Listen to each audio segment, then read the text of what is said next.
Então, meu amado, bem-vindo de volta à nossa escola bíblica. Estamos estudando as cartas de João e estamos na primeira carta de João. Então, pega a sua Bíblia, pega o seu caderno de estudos, ora ao Senhor, pede a Ele discernimento, entendimento, conhecimento, sabedoria, pede a Ele proteção para que nós possamos desvendar dos seus mistérios. Na primeira carta de João, nós já vimos até a segunda aplicação das provas. E nós vamos ver então, neste vídeo de hoje, a terceira aplicação das provas, continuando ali, fechando a terceira aplicação das provas. Então, vamos lá. Diz João na sua carta, veja lá, nisto conhecemos que somos da verdade e diante dele tranquilizaremos o nosso coração, sabendo que, se nosso coração nos condena, maior é Deus do que o nosso coração e conhece todas as coisas. Aqui João está preocupado com aqueles que ficam muito temerosos, inseguros, intranquilos, preocupados com o seu próprio coração. Às vezes as pessoas estão na verdade, mas elas começam a duvidar de certas coisas.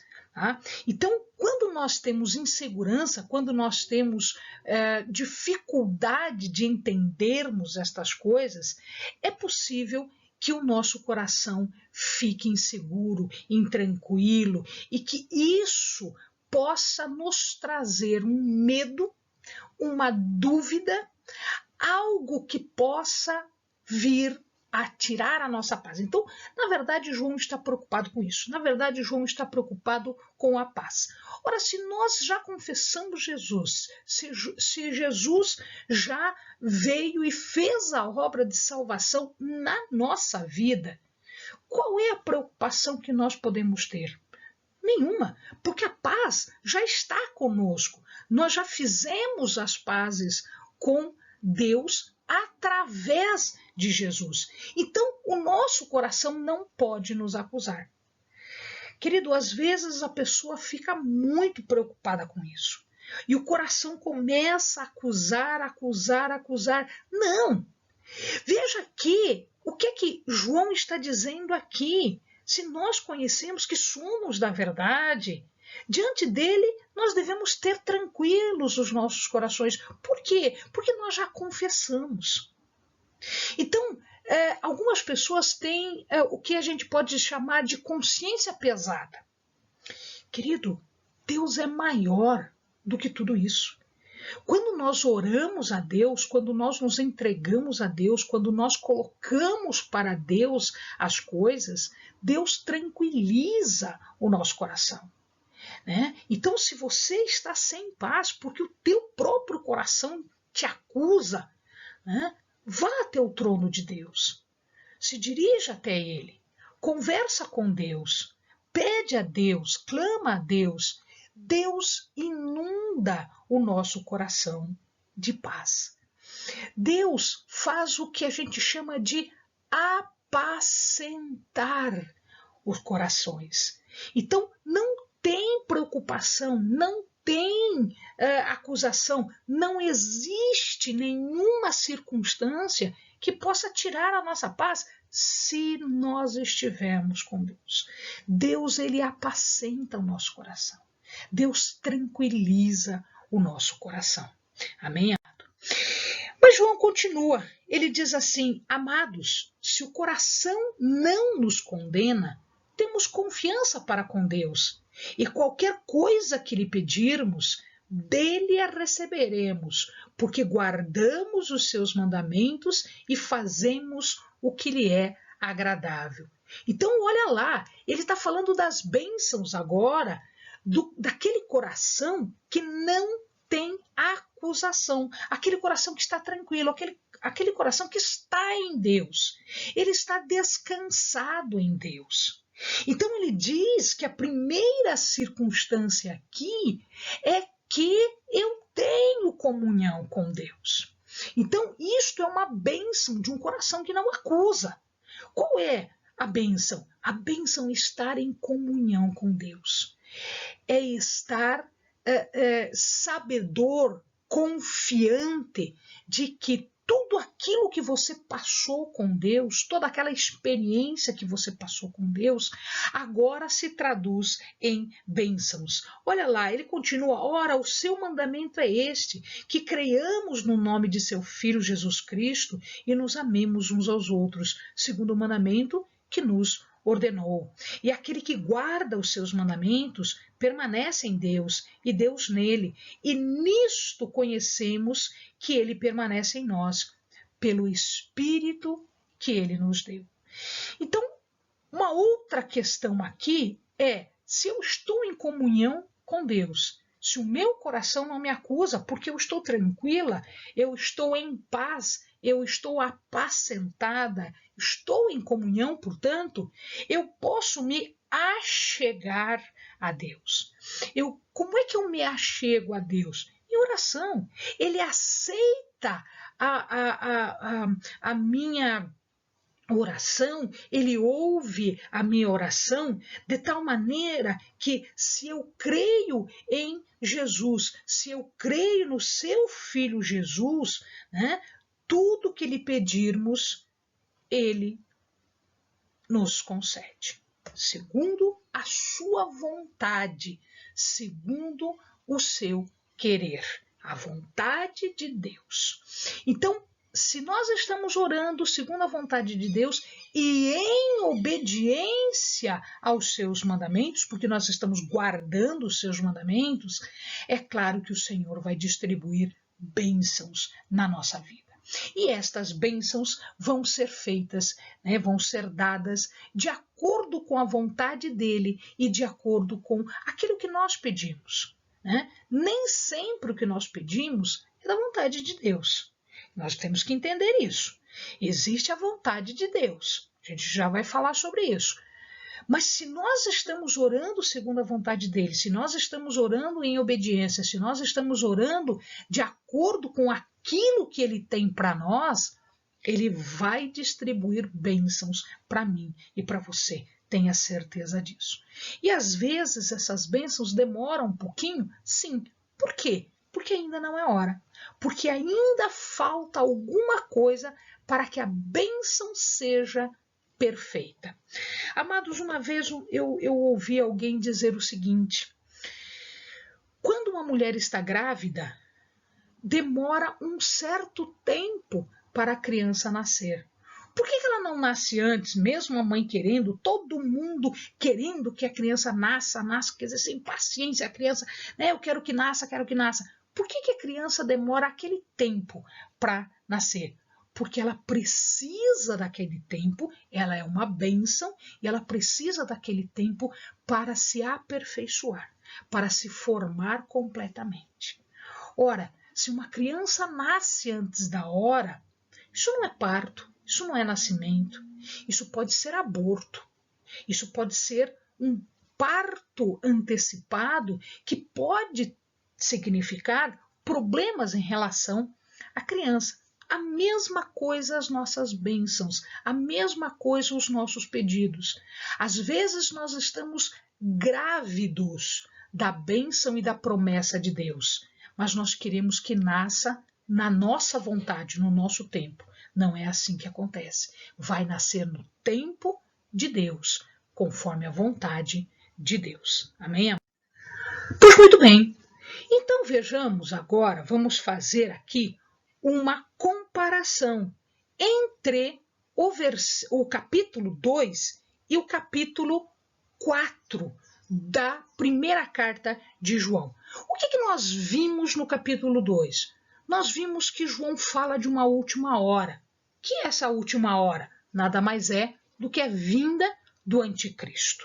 Ou seja, é a última hora, já estamos no final, já está para surgir o anticristo.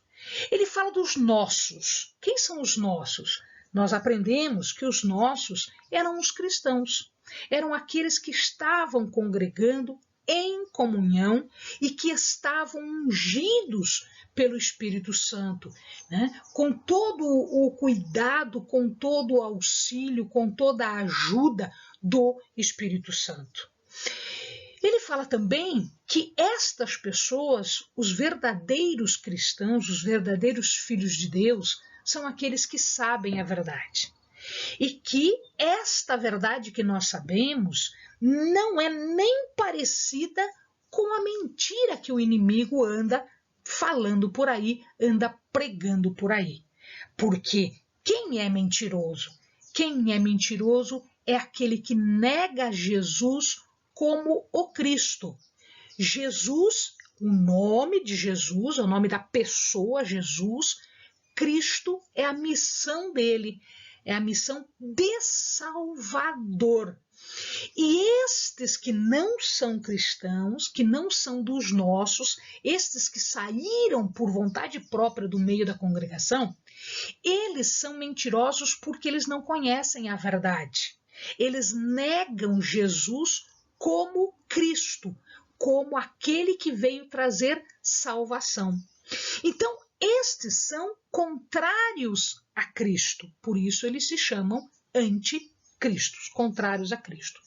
Quem são esses? Os que negam o Pai, os que negam o Filho. E quando eu nego o Filho, significa que eu não tenho Pai, eu não tenho Deus comigo se eu estou negando Jesus. Mas se eu confesso Jesus, é porque eu tenho o Pai comigo, eu tenho Deus comigo. Então, João, no capítulo 2, ele nos instiga, ele nos insta a permanecer na mensagem original, permanecer naquela mensagem que os apóstolos estavam trazendo, que é a mensagem que foi Jesus que nos trouxe. E a promessa é a da vida eterna. E aqui João diz, toma cuidado para não ser enganado, porque eles são muito ardilosos. Eles armam emboscadas, eles mentem, eles tentam te confundir. Como é que eu posso evitar isso? Através da unção do Espírito Santo. O Espírito Santo é que nos ensina a verdade, porque o Espírito Santo é verdade. E ele nos diz, permaneça em Jesus, porque ao permanecer em Jesus, eu não serei enganada. E aí João desenvolve o seu estudo, ele desenvolve as suas lições, e nós chegamos então aqui no capítulo 4. E no capítulo 4 ele diz, toma cuidado para não ser enganado. Como é que eu sei que eu não sou enganado agora no capítulo 4? Eu já tinha o Espírito Santo. E agora, prove os Espíritos. Prove os Espíritos. Porque existem falsos profetas, porque existem pessoas que não dizem a verdade, mas cujo discurso é bonito, cujo discurso é convincente, a gente acaba se deixando levar? Não, se você estiver em Jesus, se você estiver sob a proteção, a unção do Espírito Santo. Prove os Espíritos. Como é que você prova os Espíritos? Um espírito que é de Deus confessa Jesus Cristo.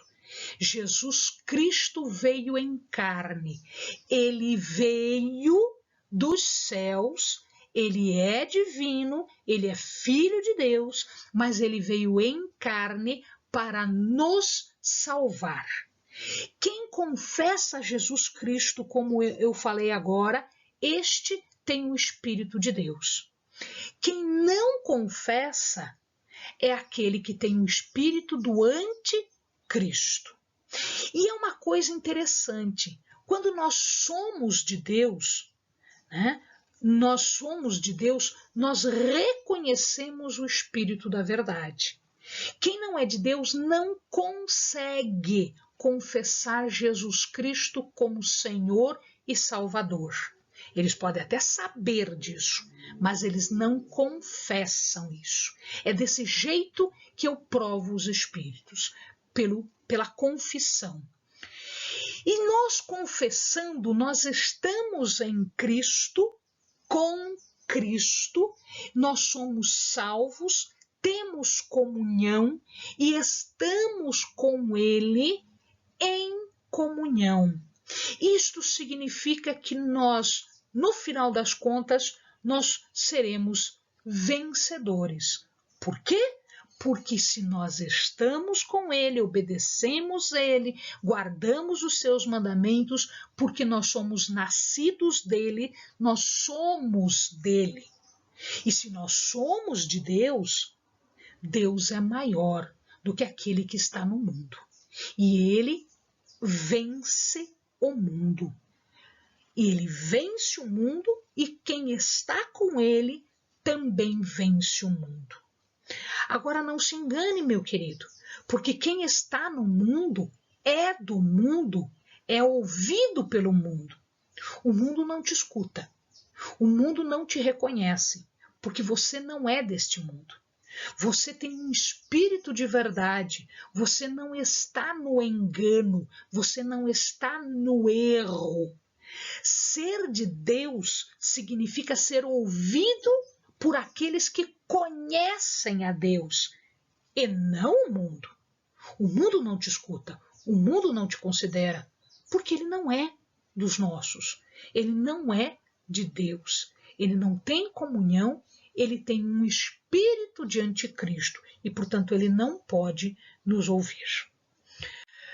Ainda mais, no capítulo 2, nós vimos que existe os nossos e existe o anticristo. Os nossos, característica de quem é de Cristo, de quem é dos nossos, de quem é cristão, de quem confessa o Filho.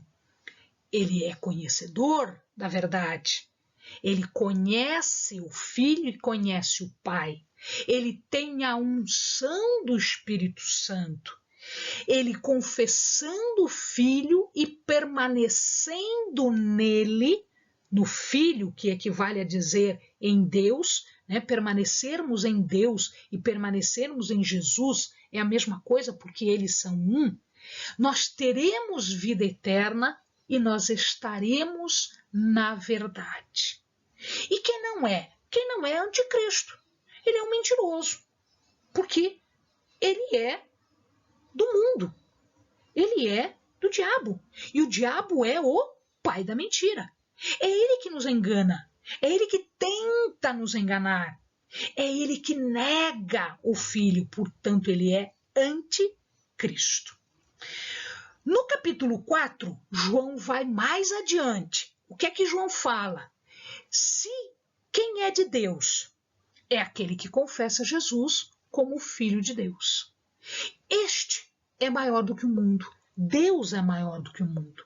E se nós somos de Deus, nós somos ouvidos por Deus e nós somos ouvidos pelos nossos irmãos.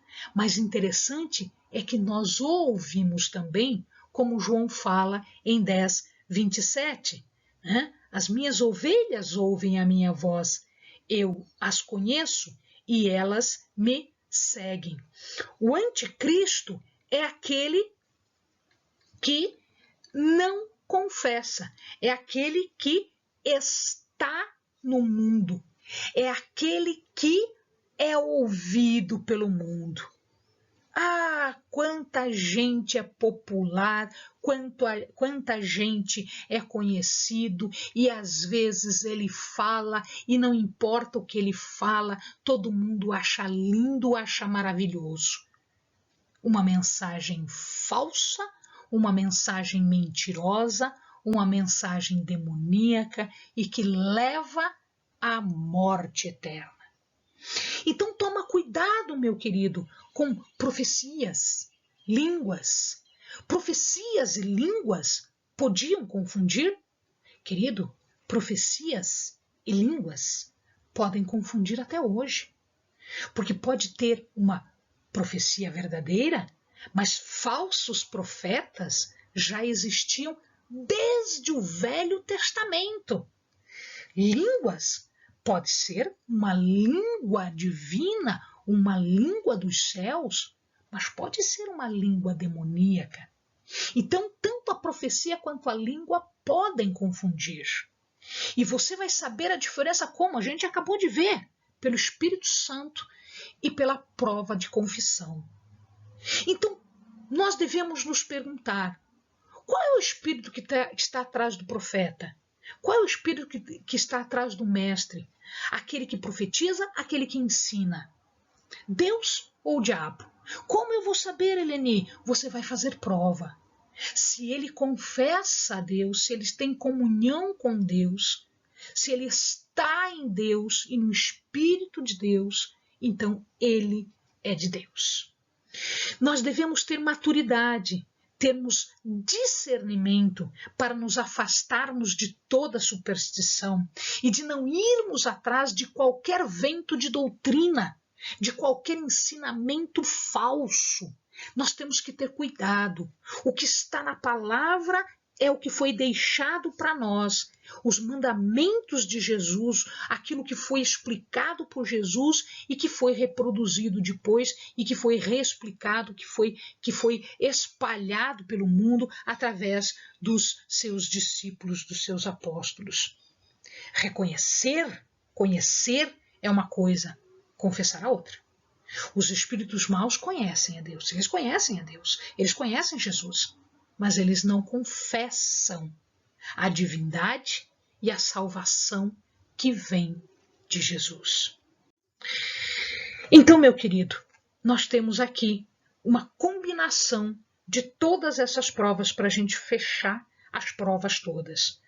João diz assim: amados, se o coração não nos condena, temos confiança para com Deus. Nós já vimos isso, né? Então, todo aquele que crê que Jesus é o Cristo é nascido de Deus. E todo aquele que ama o que o gerou, também ama ao que dele é nascido. Nisto conhecemos que amamos os filhos de Deus, se amamos a Deus e guardamos os seus mandamentos. Este é o amor de Deus, que guardemos os seus mandamentos, e os seus mandamentos não são penosos. Não é carga, meu querido, não é difícil. É possível porque é possível. Jesus veio nos mostrar que é possível. É possível, nós temos esta possibilidade, né, porque nós temos um auxiliar, que é o Espírito Santo de Deus. Pois tudo que é nascido de Deus vence o mundo. Esta é a vitória que vence o mundo. A nossa fé. Quem é o que vence o mundo, senão aquele que crê que Jesus é o Filho de Deus? Ora, então nós podemos entender que crer vai nos conduzir a um nascimento. Se nós somos nascidos dele, se nós estamos em comunhão com ele, nós amamos. Não só a ele, como a nós, entre nós, os nossos irmãos. E se nós amamos, nós guardamos os mandamentos. E isso nos faz vencedores. Nós vencemos o mundo. Significa dizer que nós estaremos na eternidade com Jesus, com Deus. Amém? Finalmente, o nosso fardo é leve. Jesus diz isso para nós. Mateus 11:30, né? Ele fala assim: porque o meu jugo é suave e o meu fardo é leve. Porque o meu jugo é suave e o meu fardo é leve. Como assim leve? Porque nós compartilhamos da natureza de Deus. Porque nós temos em Deus uma vontade que nos guia e que nos conduz à alegria, à paz, à tranquilidade. Porque a vontade de Deus, nós podemos dizer duas coisas. Eu gosto desta expressão aqui, né? Você pode dizer que a vontade de Deus é boa, ela é agradável e ela é perfeita. Nada do que Deus tem para nós e da vontade de Deus para nós é ruim, é desagradável e ela não é imperfeita. Nada. Mas acima de tudo, meu querido, isto eu gostaria que você tomasse como uma lição para você. A vontade de Deus é santa, porque Deus é santo e porque Ele pede para que nós sejamos santos. Sede santo porque eu sou santo. A vontade de Deus é santa. Não existe impureza, não existe nada errado com a vontade de Deus. Mas toma cuidado, porque a vontade de Deus é soberana. É a vontade dele que vai acontecer. Não importa o que o mundo queira. É a vontade dele que vai acontecer. Mas a vontade dele é perfeita para as nossas vidas. Então toma isso no teu coração. A vontade de Deus é santa, ela é soberana e ela é perfeita. Isto para que nós possamos vencer o mundo. O mundo são todos esses poderes demoníacos, são todos esses poderes que vêm e vão e que um quer prejudicar o outro através de preocupações, impiedade, concupiscência, heresia, pecados, corrupção, pressões, status. Isso tudo é do mundo e isso tudo não é para nós, porque nós não somos daqui. Nascer de Deus vai nos conduzir em amor para a obediência. Ter fé em Cristo vai nos conduzir à vitória pela obediência. Amém, amados? Bons estudos.